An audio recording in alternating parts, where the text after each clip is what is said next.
ब्राह्मण बताता है तो कोई मुसलमानों के खिलाफ जेनोसाइड की बात करता है। क्या एल्विश में हिम्मत है इन सब केसेस पर बोलने की? एल्विश, मुझे पक्का पता है तू इस वीडियो को देख रहा होगा, सीधा तुझसे बोलना चाहूंगा, अगर तुझ में 1% भी हिम्मत है तो बीजेपी से काउंटर मांग कर दिखा दे। कहां है काउंटर, कहां है काउंटर? ये जो काएं करे जा रहा था ना मेरे साथ, बीजेपी के साथ करके दिखा। नहीं कर पाएगा, क्योंकि मुझे पता है तेरे जैसे सत्ता के चाटुकार पूरी जिंदगी ऐसी हिम्मत नहीं जुटा पाएंगे। मेरे खिलाफ बोलना आसान है, क्योंकि पता है सरकार पीछे से कुछ कहेगी नहीं और बड़े यूट्यूबर को टारगेट करके व्यूज मिलेंगे, कंट्रोवर्सी होगी, पब्लिसिटी मिलेगी। पता है तुझ जैसे गोदी यूट्यूबर्स की सबसे बड़ी प्रॉब्लम क्या है? तुझ जैसे लोगों को लगता है कि कंट्रोवर्सी क्रिएट करके व्यूज आएंगे और इसी तरीके से फॉलोअर्स बटोरे जा सकते हैं, इसी तरीके से यूट्यूब पर करियर बनाया जा सकता है। लेकिन तेरे जैसे एक और यूट्यूबर को मैंने पहले भी कहा था, कंट्रोवर्सी करके एक सस्टेनेबल यूट्यूब करियर बनाना पॉसिबल नहीं है।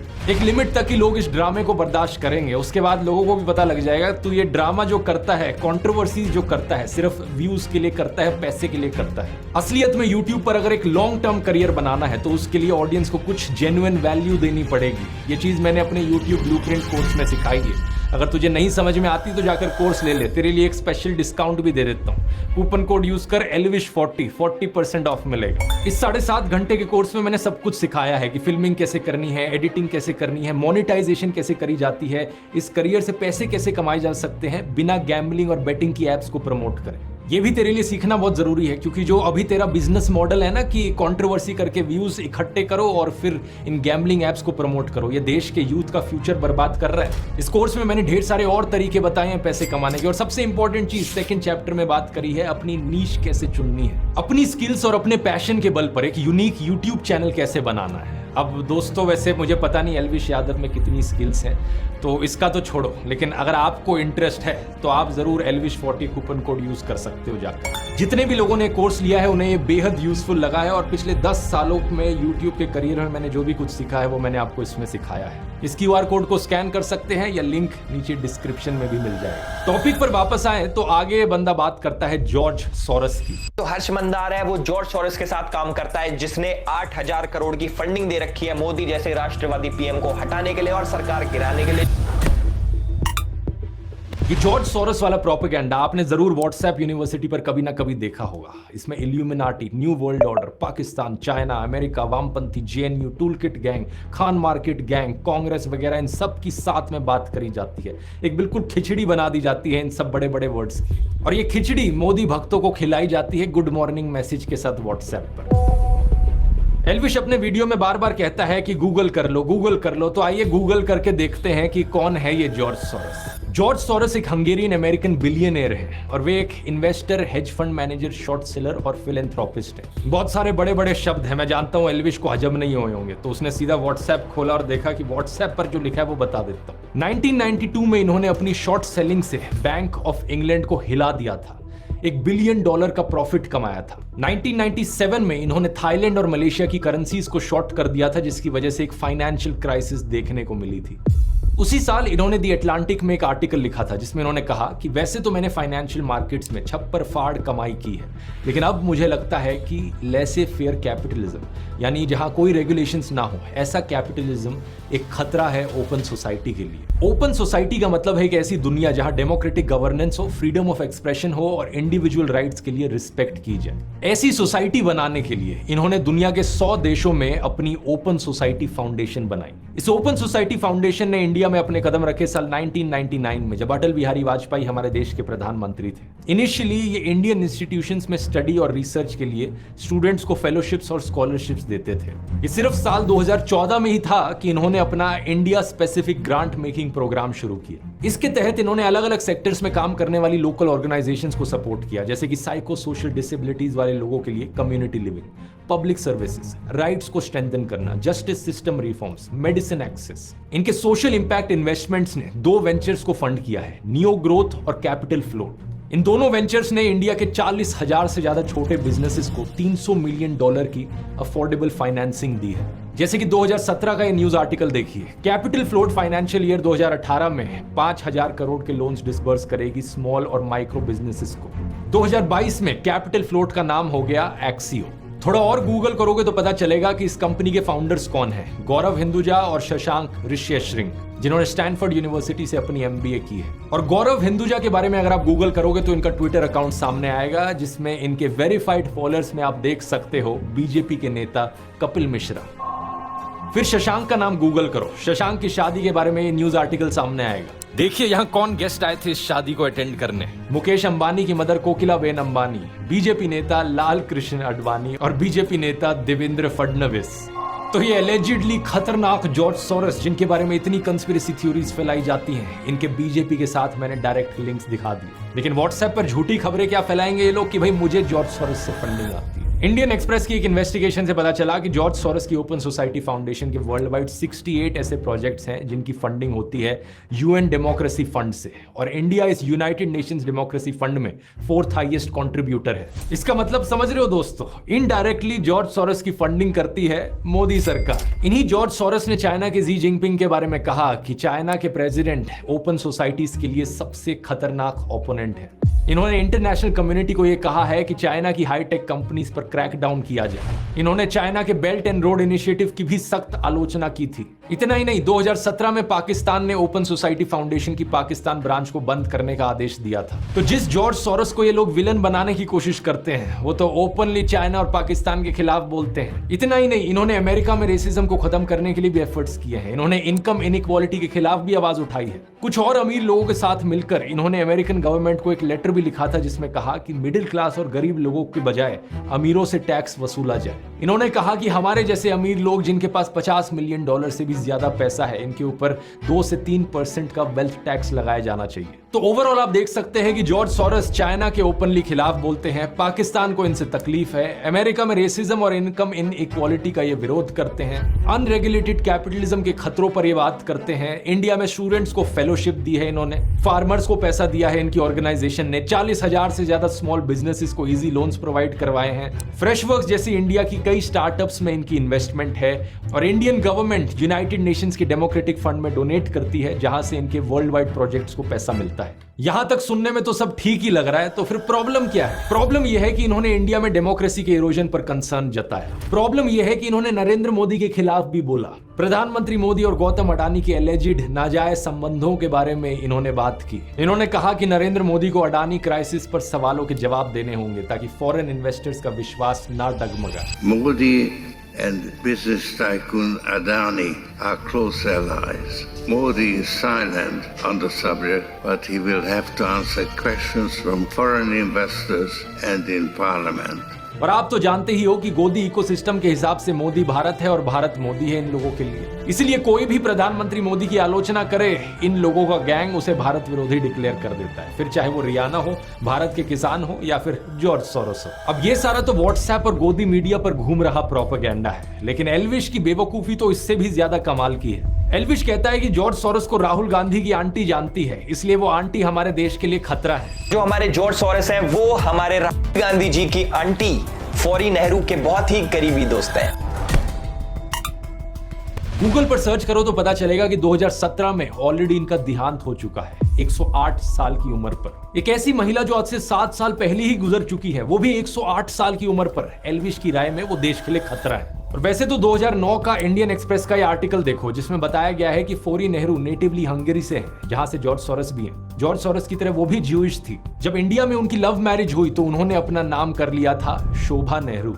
इस 2009 के आर्टिकल की हेडिंग है, मिस्टर सोरोस एक पुरानी दोस्त से मिलने गए। लेकिन 14 साल बाद 18 फरवरी 2023 में इसी को 2 गोदी वेबसाइट्स पब्लिश करती हैं और कहती हैं खुलासा खुलासा, जानिए बड़ा खुलासा है। 14 साल पुराने आर्टिकल को दिखाकर ये लोग नया खुलासा कहते हैं। ऐसा ही कुछ किया गया farmer prime minister Manmohan Singh की बेटी अमृत सिंह को लेकर। वैसे तो 2013 का यह आर्टिकल है जहां लिखा है प्रधानमंत्री की बेटी को मानव अधिकार कानून में जबरदस्त काम करने के लिए सम्मानित किया गया। उनकी रिपोर्ट का नाम था globalizing torture, CIA secret torture and extraordinary rendition. यहां उन्होंने 136 लोगों के बारे में बताया जिन्हें टेरर सस्पेक्ट्स बनाकर 54 देशों की जेलों में डिटेन किया गया, टॉर्चर किया गया। और यहां पर यह भी बताया गया है कि वो ओपन सोसाइटी जस्टिस इनिशिएटिव के साथ काम कर रही हैं, जिन्होंने इस रिपोर्ट को पब्लिश भी किया है। लेकिन इसके 7 साल बाद गोदी मीडिया वेबसाइट इसे भी छापकर कहती है ये देखो नया खुलासा खुलासा खुलासा। लेकिन लेटेस्ट इंफॉर्मेशन अगर पता करने की कोशिश करी होती तो अब ये ओपन सोसाइटी फाउंडेशन में काम कर भी नहीं रही है। अब ये स्टैनफोर्ड यूनिवर्सिटी में लॉ की प्रोफेसर हैं। इसके बाद एल्विश बात करता है हर्ष मंदर की। हर्ष मंदार कह लो या फिर हर्ष मंदर कह लो, जो भी है। नहीं, पहली बात तो जो भी नहीं होता है, हर्ष मंदर है उनका नाम। कल को तेरे नाम को भी ऐसे करके कोई बोले कि एल्विश कह लो या एल्विश कह लो, जो भी है, ऐसे नहीं होता। दूसरा, आइए गूगल करते हैं कि अब ये कौन है। हर्ष मंदर एक फॉर्मर आईएएस ऑफिसर हैं जो 6 डिस्ट्रिक्ट्स में डिस्ट्रिक्ट हेड रहे हैं, डिविजनल कमिश्नर रहे हैं, मसूरी की Lal Bahadur Shastri IAS training academy में फैकल्टी रहे हैं और 2002 में इन्होंने गुजरात दंगों के विरोध में वॉलंटरी रिटायरमेंट ली थी। इन्होंने 24 किताबें लिखी हैं। इतनी किताबें एल्विश अपने 7 जन्मों में भी नहीं पढ़ पाए। पिछले 10 सालों में Dainik Bhaskar, Hindustan Times, the Hindu, Indian Express, Scroll, Live Mint, NDTV, Business Standard, article 14 जैसे अखबारों और न्यूज पोर्टल्स के लिए कॉलम भी लिखे हैं।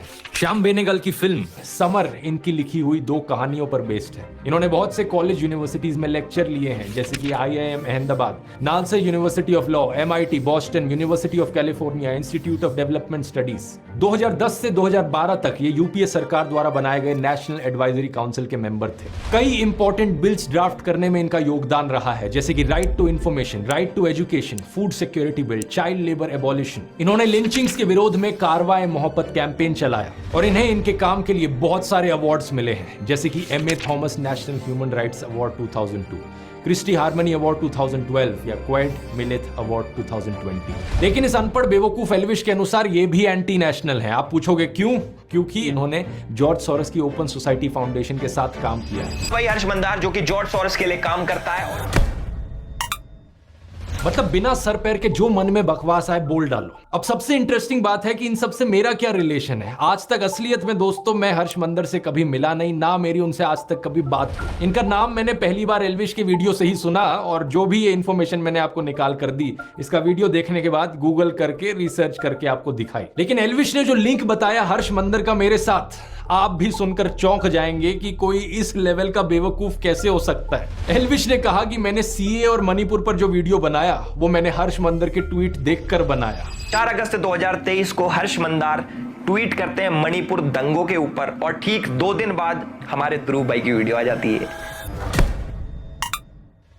ये ट्वीट और वीडियो की टाइमिंग तो ऐसे दिखा रहा है जैसे कि बहुत बड़ा जासूस बन गया हो, लेकिन यहां पर भी इसने गलती करी। 14 दिसंबर 2019 को हर्ष मंदार CAA और NRC के ऊपर एक ट्वीट करता है और ठीक 3 दिन बाद यानी कि 17 दिसंबर 2019 को हमारे ध्रुव भाई as per the tool kit video बनाते हैं। उसके अंदर CAA का जिक्र होता है। असलियत में ये मेरा दूसरा वीडियो था CAA NRC के ऊपर। इससे 5 दिन पहले 12 दिसंबर को मैंने पहला वीडियो अपलोड किया था। टोटल में 3 वीडियोस मैंने बनाए थे। तीनों वीडियोस आज के दिन भी YouTube पर अपलोडेड है। आप जाके इन तीनों में से इनके टाइम स्टैम्प्स देख सकते हो कि कब इन्हें अपलोड किया गया। तो पहली बात तो ये प्रूफ ही गलत है, और अगर ये सच भी होता तो इस तरीके से कनेक्शन दिखाना एक बहुत ही अजीबोगरीब चीज है। देश में कोई भी टॉपिक न्यूज में आता है तो ऑफकोर्स जो टॉप यूट्यूबर्स हैं उस पर वीडियोस बनाएंगे, मैं वीडियो बनाऊंगा उस चीज पर। दिसंबर 2019 में न्यूज चैनल्स पर, सोशल मीडिया पर इसकी बहुत चर्चा चल रही थी तो मैंने वीडियो बनाया। मेरे साथ साथ लाखों लोगों ने इस पर ट्वीट किए, फेसबुक पर पोस्ट किए। सेम चीज मणिपुर के लिए भी कही जा सकती है। जब मणिपुर का इशू चल रहा था तो मैंने उस पर वीडियो बनाया।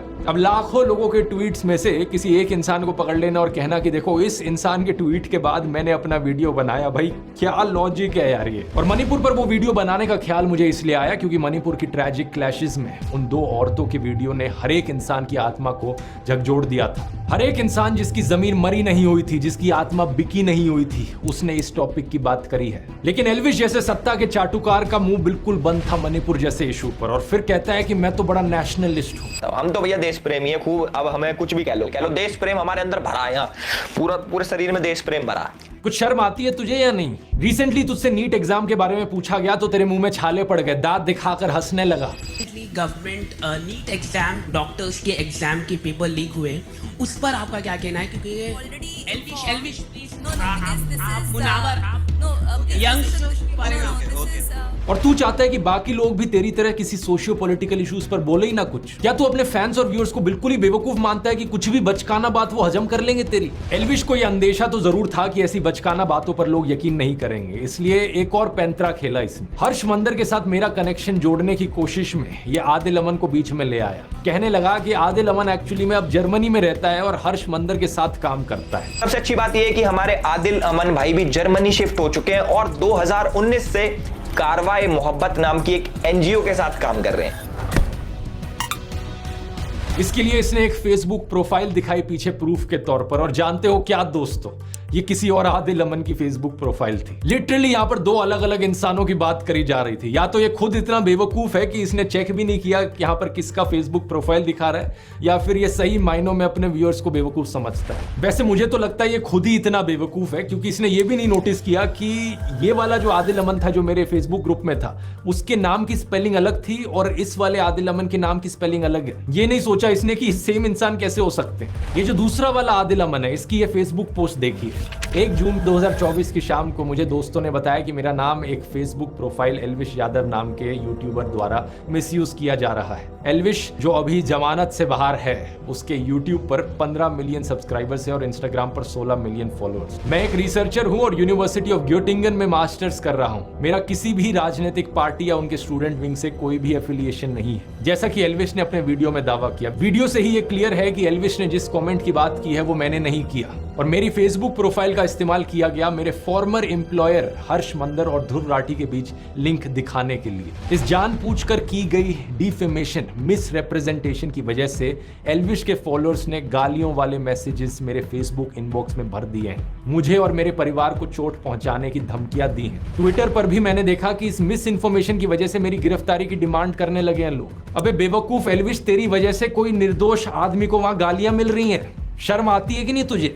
आगे देखिए क्या लिखा है। मेरे वकील ने 3 जून को एल्विश यादव को एक लीगल नोटिस भेजा, ये बताते हुए कि जो कमेंट उसने मुझे एट्रीब्यूट किए हैं वो कमेंट मैंने किए ही नहीं, और ना ही मैंने किसी प्रोटेस्ट को ऑर्गेनाइज किया है। हमने उसे 3 दिन दिए थे वीडियो हटाने के लिए और एक क्लैरिफिकेशन इशू करने के लिए। 3 दिन बीत चुके हैं और अब मैं एल्विश यादव के खिलाफ एक लीगल केस करूंगा, मेरी रेपुटेशन को नुकसान पहुंचाने के लिए और मेरे परिवार की सेफ्टी को थ्रेटन करने के लिए। इसलिए मैंने वीडियो के शुरू में ही कहा था, रोना मत एल्विश, जो तू बकवास करता है उसका एक्चुअली में किसी की लाइफ पर असर पड़ता है। ऑलरेडी तेरे ऊपर इतने सारे कोर्ट केसेस चल रहे हैं, जमानत पर तू बाहर है, और फिर वीडियो में ऐसी आकर बकवास करता है कि और तेरे ऊपर कोर्ट केसेस आ जाए। एल्विश ने अपने वीडियो में कहा कि कोई भी आर्टिकल फार्टिकल दिखाकर किसी को भी कुछ भी साबित किया जा सकता है। मान लो कैमरामैन है, मुझे इसको गलत साबित करना है, मैं भाई कर दूंगा कैसे न कैसे करके, आर्टिकल पार्टिकल दिखा के। और यही चीज एग्जैक्टली एल्विश ने अपने वीडियो में करी। मैं पूछना चाहूंगा, जरा अपनी ऑडियंस को बता दे, ये सब जो तूने किया सिर्फ व्यूज और पैसे के लिए किया या फिर ऊपर से कोई पे भी कर रहा था तुझे? हर्ष मंदर की बात करते हुए इसने एक आर्टिकल दिखाया, एक लाइन को अंडरलाइन कर दिया कि मेरे माता पिता तांजानिया में ब्रिटिश पुलिस के लिए काम करते थे। अब इस आर्टिकल को देखो, ये है इंडिया के पुराने इंस्टिंक्ट बदल। यहां तो मंदर की बजाय सिंह लिखा है। इस आर्टिकल की ये लाइन को मैंने गूगल पर सर्च किया डबल कोट्स के साथ, तो ये वाला आर्टिकल सामने आया। ये एक इंटरव्यू था कैप्टन हरमंदर सिंह के साथ, जो कि एक बहादुर ऑफिसर थे। इनका जन्म साल 1926 तांजानिया में हुआ था, और जब वो सिर्फ 33 साल के थे, यानी कि 1959 में चाइना ने तिब्बत पर अटैक कर दिया था। उस समय कैप्टन हरमंदर सिंह ने दलाई लामा को बचाकर भारत लाने में एक अहम भूमिका निभाई थी। पद्म अवार्ड्स की सरकारी वेबसाइट पर हम देख सकते हैं कि इन्हें 1960 में पद्मश्री से सम्मानित किया गया। अबे एल्विश, और कुछ नहीं तो कम से कम ऐसे बहादुर ऑफिसर का तो सम्मान कर लेता। माना कि तू अनपढ़ टाइप का है, लेकिन क्या इतना भी पढ़ना नहीं आता कि हर्ष मंदर और हरमंदर सिंह में डिफरेंशिएट कर सके? और वैसे मैं आपको बता दूं दोस्तों, हर्ष मंदर इन्हीं कैप्टन हरमंदर सिंह के बेटे हैं। यहां पर अगर हर्ष मंदर भी चाहें तो वो भी सीधा सीधा एल्विश के ऊपर डिफेमेशन का केस कर सकते हैं। इतना ही नहीं, former prime minister Manmohan Singh ji की बेटी अमृत सिंह के खिलाफ जो तूने झूठ फैलाया है, वो भी केस कर सकती हैं तेरे ऊपर। और तो और मैं भी केस कर सकता हूं तेरे ऊपर डिफेमेशन का। मेरे लॉयर ने कहा कि जो भी तूने बकवास करी है इस वीडियो में, वो सीधे तौर पर क्रिमिनल डिफेमेशन का केस बनता है। अगर ये सारे और केसेस कल को तेरे ऊपर हो गए तो फिर विक्टिम कार्ड मत खेलियो। मैंने पहले ही वार्न किया था इस वीडियो में। जितने फालतू के फर्जी लिंक्स एल्विश ने मेरे बनाने की कोशिश करी और लोगों के साथ, उससे सीधा कनेक्शन मैं इसका बना सकता हूं। एल्विश ने अपने एक वीडियो में अखिलेश यादव को सपोर्ट दिखाया था। वैसे हम तो भाई अखिलेश के सपोर्टर है भाई, यादव बिरादरी जिंदाबाद कर रखी है हमने पूरे यूपी में। तो भाई बताओ कि क्यों ना करें हम अखिलेश को सपोर्ट। अखिलेश यादव के अलायंस पार्टनर कौन है? राहुल गांधी। तो अगर ये राहुल गांधी को देशद्रोही ठहरा रहा था वहां पर अपने वीडियो में, तो ये खुद भी देशद्रोही हुआ। और दूसरी तरफ बीजेपी से भी तेरे इतने ही लिंक्स हैं, इतने सारे पॉलिटिशियंस के साथ जाकर तूने फोटो खिंचाई है, शो ऑफ किया है, अपना सपोर्ट जताने की कोशिश करी है। कैसे कनेक्शंस बनाए जा सकते हैं और तुझे भी एंटी नेशनल घोषित किया जा सकता है। मैंने तो एंटी नेशनल घोषित कर दिया। अब देखो एनआईए ने पकड़ लिया। एल्विश तेरे जितने भी झूठ पकड़े हैं मैंने अभी तक सिर्फ 5-6 मिनट के वीडियो के सेक्शन में पकड़े हैं, अभी तो और झूठ पकड़ने बाकी है। पकड़ लिया। तूने और बहुत सारे आरोप लगाए थे मेरे ऊपर कि कैसे मैंने अपने व्हाट्सएप चैनल पर झूठी जानकारी फैलाई, टेलीग्राम पर पोर्नोग्राफिक कंटेंट शेयर किया, क्या क्या बकवास तू इमेजिन करता है। कभी तूने कहा कि मैं कोई फर्जी कॉइन प्रमोट करता हूं, कभी तूने कहा कि मेरा आम आदमी पार्टी के साथ लिंक है। जो तूने गंदगी फैलाई है इसको साफ करने में एक और वीडियो लगेगा। आगे के एक वीडियो में दोस्तों बाकी सारे आरोपों को भी डिटेल में समझेंगे और इस एल्विश यादव की असली पर्सनैलिटी को भी पकड़ेंगे। इतने एल्विश थोड़ा इंट्रोस्पेक्ट कर, अंकल आंटी से जाकर बात कर, उन्हें ये वीडियो दिखा, उन्हें भी बता कि कितने और कोर्ट केसेस अब तेरे ऊपर किए जा सकते हैं। और हाँ, विक्टिम कार्ड मत खेलना, मुझे नहीं चाहिए कि तू दोबारा से जाकर किसी न्यूज चैनल पर रोना धोना कर। अगर आपको दोस्तों इंटरेस्ट है यूट्यूब को पार्ट टाइम जॉब या फुल टाइम करियर बनाने में तो यूट्यूब ब्लूप्रिंट का लिंक नीचे डिस्क्रिप्शन में मिल जाएगा या फिर आप इस QR कोड को स्कैन कर सकते हैं। कूपन कोड है ELVISH40। तब तक के लिए मैं बताना चाहूंगा ऐसी ही वीडियो मैंने पहले भी बनाई थी एल्विश के ऊपर, यहाँ क्लिक करके वो देख सकते हो अगर देखना हो कि किस तरीके से ऐसे यूट्यूबर्स गंदगी फैलाते हैं समाज में। बहुत बहुत धन्यवाद।